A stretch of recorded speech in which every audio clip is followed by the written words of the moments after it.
Good morning, Internet. This is the Old Fat Dad, and welcome back to another beautiful day on the Goober Nation gun range. Today, we're going to be looking at two different weights of 5.56 ammo. We're going to try and determine which one of these might be the best fit for your firearm. And I'm testing out these two different kinds of ammo because I recently saw a video where someone was asserting that for a shorter barrel AR-15 style firearm, a higher grain bullet is the way to go. Specifically, we're talking about 55 grain ball and 77 grain open tip match. And the hypothesis this gentleman was putting forth is that with a heavier, longer 77 grain bullet in a shorter barrel rifle, you are more likely to see tumbling when you hit your target. Whereas with a 55 grain bullet, smaller, shorter, it wasn't going to tumble as well upon impact with a shorter barrel AR-15 style firearm. Now, I don't want to say this totally goes against my particular thoughts on the matter, but it does seem a little bit counterintuitive.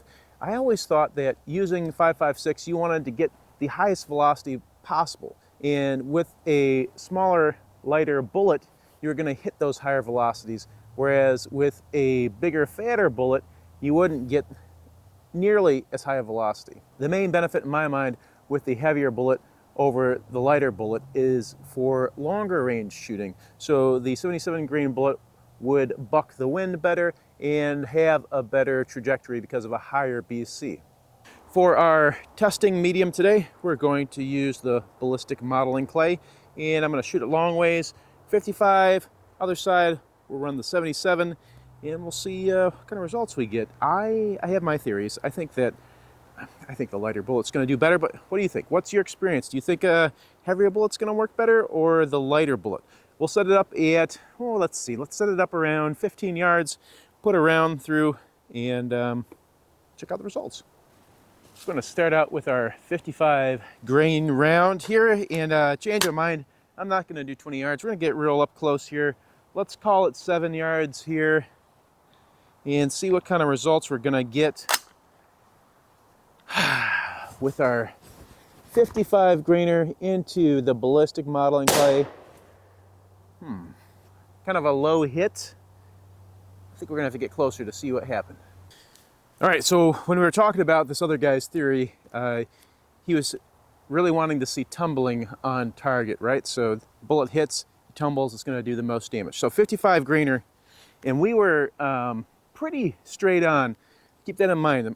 I was pretty square with this block here, and we hit there, and then it came out here. So we've got a pretty big deviation from here to over here, and I can see inside. You guys can't yet, but I'll open it up and show a little later that there is a good bit of expansion inside the block. So 55 grain right here. Let's hit it with the 77. 77 grain, and this is in a weird kind of case. I picked this up from Palmetto a while back, and I think they tried out some sort of nickel-plated premium case. It didn't really catch on, so that's why this 77 grainer looks different than the brass case. 55 grain. It doesn't have anything special going on besides the case, though, I promise. All right, 77 grainer, fresh side of the block. Is it gonna be any different? All right, another low hit. Let's take a closer look. All right, already kind of interesting results. Here is the hit with the 77 grain, and we did not have an exit. There is no exit here. Unfortunately, it looks like it crossed paths with the tracks from the 55 grainer.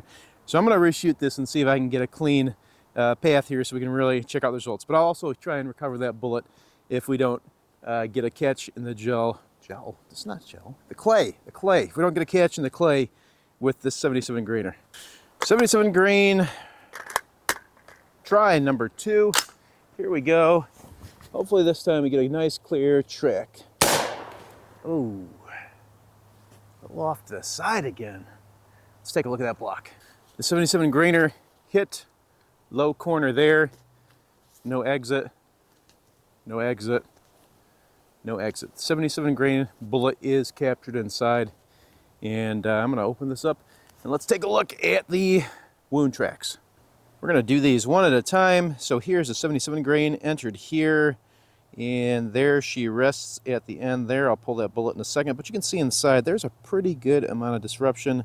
Get my finger all up in there. I would say, if I had to ballpark that, about 2-ish inches at the widest point. So maybe 6 to 6.5 inches of penetration and about 2 to 2.25 inches of expansion at its widest point. And it is really starting that big expansion here, and that's about, I'd say an inch, inch and a half in before it really hits that widest expansion point.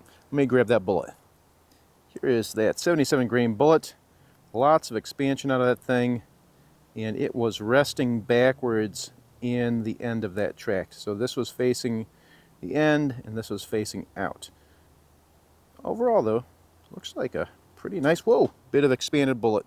Now, unfortunately, with the 55 grain bullet, we don't have as clean of a track, but I think that tells a story. So it came in right here. We were going in straight on here, and it took an immediate turn, and then it looks like it took another turn here, and then came out going this way. So I think I see in here 2 whole flips of that bullet as it went out. And unlike our 77 grainer, this one looks like it flipped almost immediately. It hit here and then just started tearing up stuff and headed out our block going that way. All right, I don't like how we caught that 77 grain bullet, but we didn't get our 55 grainers. So I got some still pretty fresh parts of that block. I'm going to shoot a couple more 55 grainers in there. Now we got some old 3A armor behind it.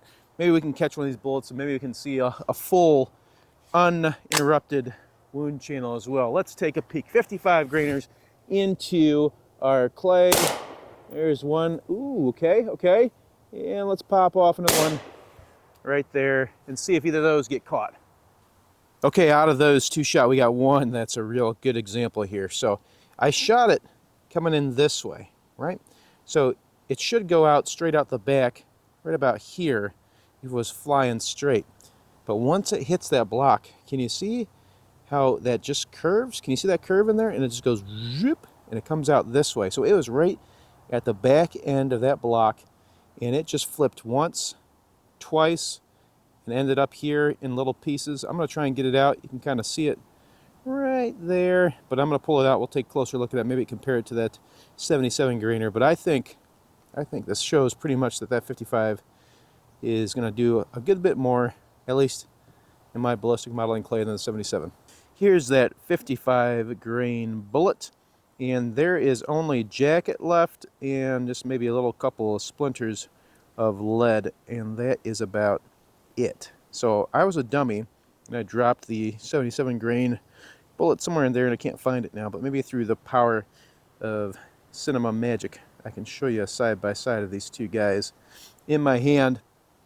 I think, though, that we have got a good bit more damage with that 55 grainer through our short little barrel, which is 11.5 inches. I don't know if I mentioned that before. Now, I'm going to say, purely on my observations of the results on target, that I think the 55 grain round works out better in this configuration. This is a 1-in-7 twist on this barrel. Is there a huge difference in the ballistics modeling clay? I don't think there's a huge difference, but I think there is a noticeable difference between the 2. Now, for those folks who like a little bit more nerdy number stuff, I'm going to go ahead and roll my chronograph testing into here.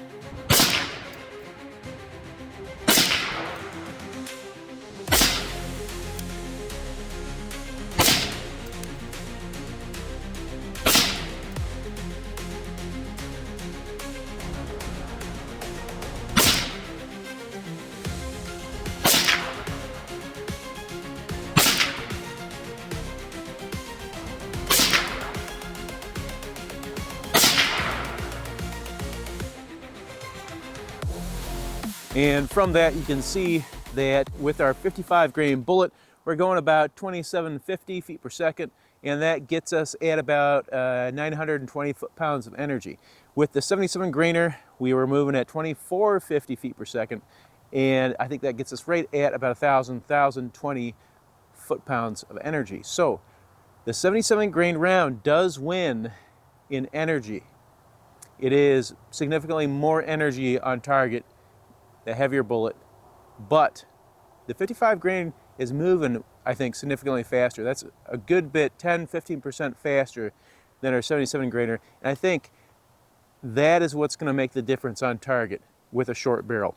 You want a lot of speed with these tiny little bullets to get the most effect when you hit. And that's all I've got for you today. Thank you for watching, and we'll see you next time.